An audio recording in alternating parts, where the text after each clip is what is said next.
Are you looking to sell your house all on your own without a real estate agent?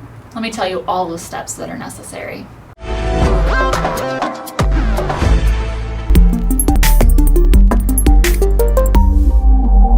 Hi, I'm Kaitlyn and I'm a real estate agent right here in the Tampa Bay area. I'm going to tell you all of the steps to sell your home correctly and make sure everything goes smoothly. First things first is you want to research your home. Though you should have all of the info on the home since you are the homeowner, you still may need to do some research. First thing would be the CMA.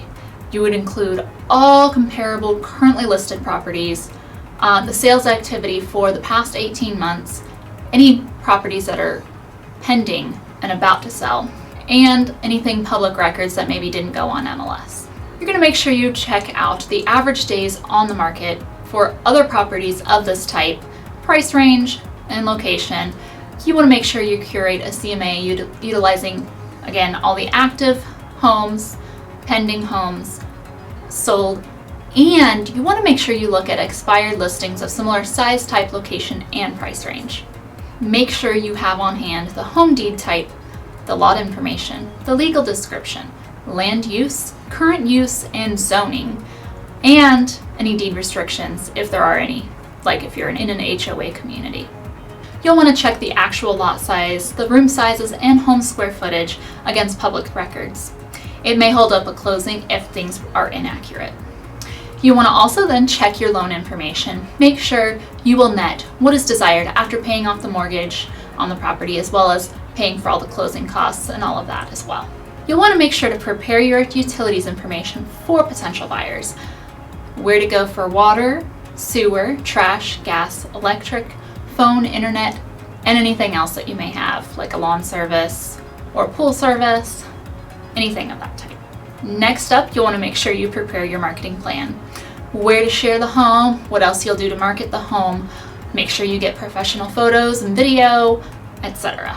Next up, you want to make sure you have disclosures ready on the home. A property disclosure talking about what you are aware of that's happened in the home, such as any kind of roof leaks, the age of the roof, any kinds of other types of water, plumbing, any other kinds of issues that may have arisen during the time of you owning the home. Next up would be lead-based paint. If your home is of a certain age, you will need to have a lead-based paint disclosure. That is federal law. Again, you'll have to do anything about an HOA or a CDD or any other types of special things about the property. Next up would be preparing showings and availability schedule and how you'll qualify interested parties, because you don't want just any Joe Schmo off the street coming in and taking a look at your house, do you? Then you'll want to have a follow-up plan in place to reach back out to interested parties to see what could be better, what they liked, anything along those lines. And this is all just before the offer comes in. Once the offer comes in, you'll want to negotiate all the terms, including price, conveyances, inspections, closing dates, escrow deposits, and seller and buyer concessions. You'll want to make sure the buyer is qualified to purchase, whether buying cash or with a loan. You'll want to also then assure all documents and disclosures are completely signed and completed by all parties to the transaction.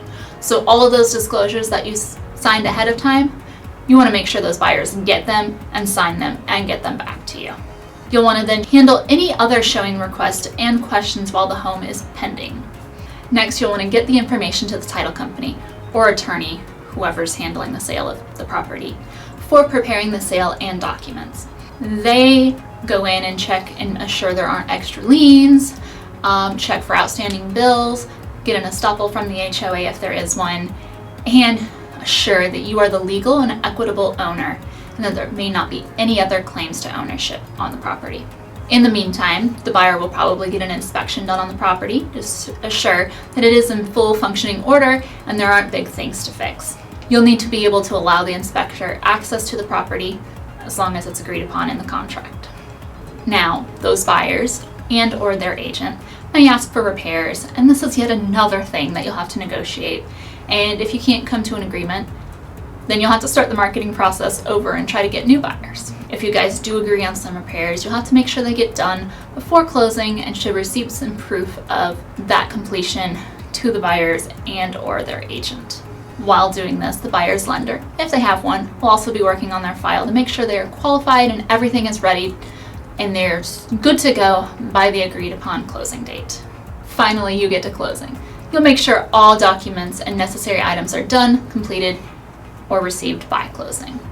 You'll coordinate all the closing and signing times with all the parties. Sometimes the title or attorney will do this. You want to make sure that when title or attorney sends over the ALTA that it is all completely correct with the correct prorations, debits, and credits to each the buyer and the seller. Finally, you get to close and sign off and be done with the property. As you can see, it's a full-time job just to list and sell a home, so why would you not hire a professional to help along the way? Don't you think trying to do this all while packing up your home and doing anything else you need to do, such as work your regular job, take care of your family, move across state, coordinate anything along those lines, it's way too much for just one person? You will save money, time, and headaches by hiring a professional. Plus, statistics show that you'll net more money hiring an agent rather than attempting to sell your home on your own. So if you're ready for a no obligation chat about selling your home right here in the Tampa Bay area, click the link down below. For more great real estate and Tampa area videos, subscribe and give me a like. And for more information about selling a home, check out this playlist here.